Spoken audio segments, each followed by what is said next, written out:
This is a new video about the Adidas Nite Jogger in a triple black colorway provided by Foot Locker Canada. I haven't done a video in a while, but hopefully this video is informative and useful for people who are interested in this new model and silhouette. So stand by and I'll give you guys all the gist of the design, the material, the comfort, and the closing opinions of what I think about the shoe. Right away when you look at this shoe, you'll notice that it's a wedge-shaped design. At the toe box all the way to the tongue, you can see it's sloped down. And then at the back, it has a very straight edge, and at the bottom, it's flat. Now, this shares a lot of visual similarities with the Neek, but in my opinion, I think that this shoe is much heftier than Neek, especially once you put it on feet. Now, with people who do like the Neekis and are trying to look to another option such as the Nite Jogger, I would say if you're into the lightweightness, you might want to keep looking around. The Neekis have their own lightweightness, but with this shoe, when I wore it right away, it's very hefty and bulky. Now, this is hefty and bulky for a couple of reasons because I think this is an urban explorer sneaker. What I mean by that is if you're a photographer at night and you need to go shoot around, or even a person who just likes to explore a city, this shoe will definitely last you quite a while. With all the different materials added to it, it makes it very durable. Now, if you look at the outsole, you can see that it is very thick. This outsole will last you for miles to come, for sure.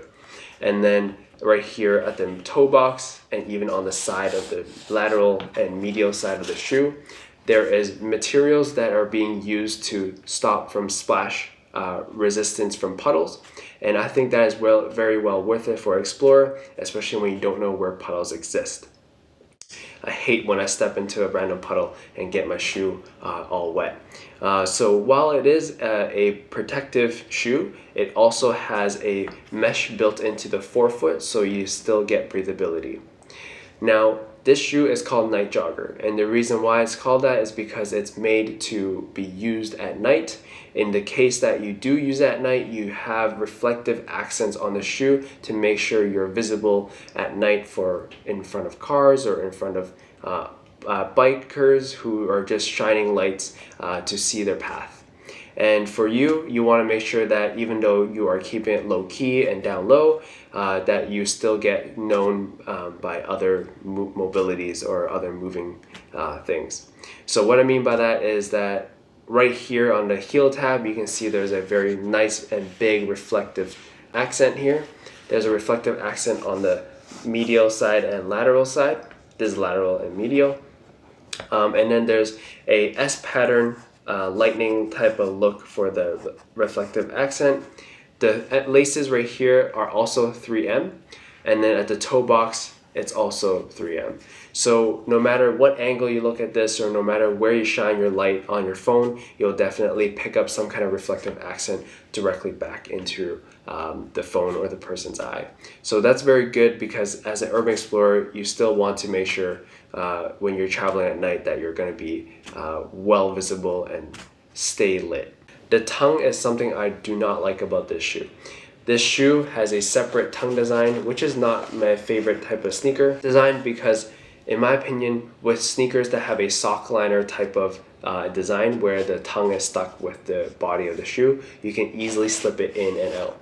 When it's separate tongue, you can accidentally catch it with your sock and then roll the tongue in, and then you won't be able to wear your shoe properly or quick enough. For me, I like sneakers that I can just slip in and walk out right away.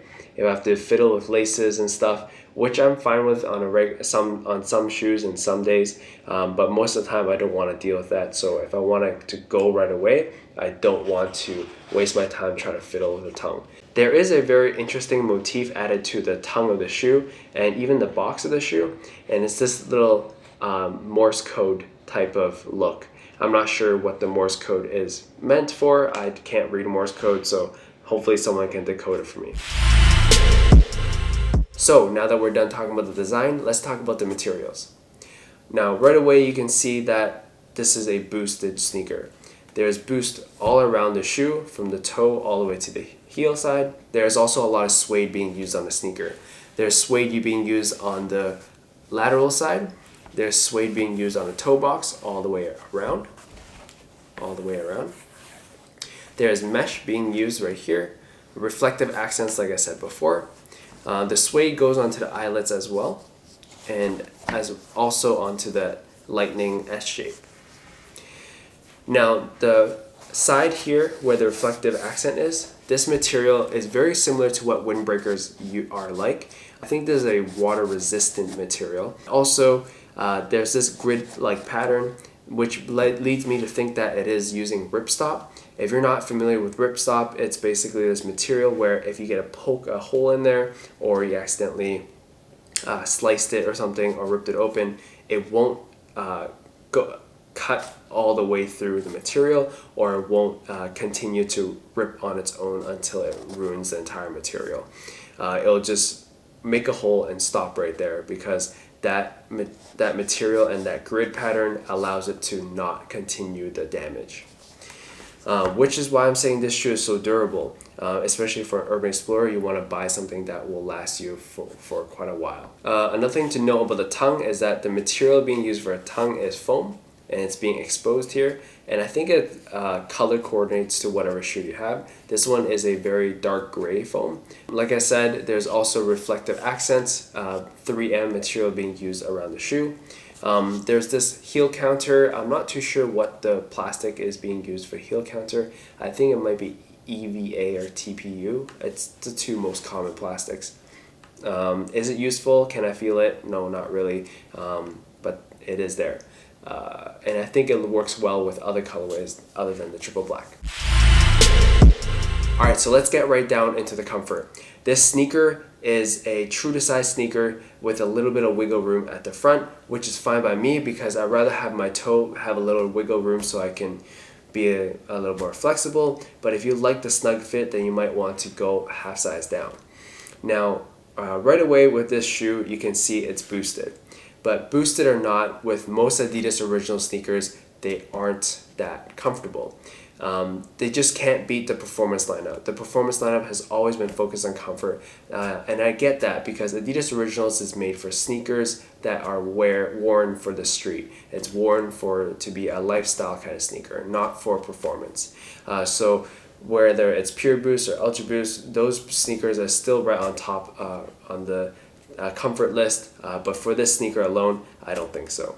Now, Adidas Originals has come up with comfortable sneakers before. My two favorite comfortable sneakers from Adidas Originals is POD and EQT, but this sneaker doesn't live there. I think it lives somewhere in terms of its firmness between an ALPHABOUNCE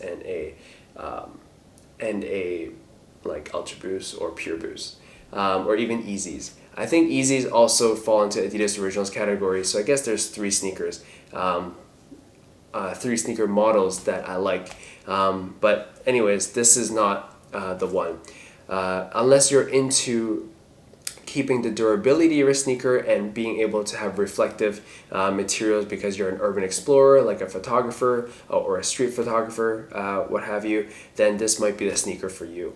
Now here's the heel test of the sneaker. Right away you can tell that the sneaker is not as flexible as it is on an UltraBoost because of the heel counter. And I think this heel counter and the rest of the shoe needs to be broken down a little bit more just to get the full comfort. But as of right now, with me just wearing for a couple of days, I feel like this is the basic gist of its comfort. Another thing to note is that if you take out the insole, it will feel more comfortable because it's softer, but the insole does stop you from getting foot fatigue. So it depends on who you are and what you are trying to aim for in terms of comfort. So take out the insole if you don't feel like you're getting the full boost feeling, but then if you also feel like the boost feeling is not being hindered by the insole, then just keep it in there. Alright, so that's my basic overall look of the Nite Jogger. I do like the design. I think the triple black one is a very easy shoe to match with a lot of different outfits out there. But in terms of my favorite colorways, I think the mint one with the black heel counter is very, very cool. And I also really like the light color ones with the off-white look. It really does jibe with the whole vintage look and the modern comfort right into the same sneaker. So if you're really into that, I think that will be a perfect choice for you for the next Adidas Originals boosted sneaker. But if you're into looking for just comfort alone, I would feel like you should look elsewhere. Alright, so before I completely end this video, I want to make sure I address my channel situation. So I haven't been posting a lot of videos because I felt like I've hit a creative block. I want to make sure I structure all my videos appropriately so that you guys get an informative but entertaining content experience. Definitely stick around. I will be pushing more content out. I am currently shooting the POD 500 miles test, so if you guys and girls are interested in that, then please stay tuned because that will be coming up soon. Thank you for watching this video of the Nite Joggers. Thank you Foot Locker Canada for giving me this shoe. Thank you so much, and I'll see y'all in the next one. Peace.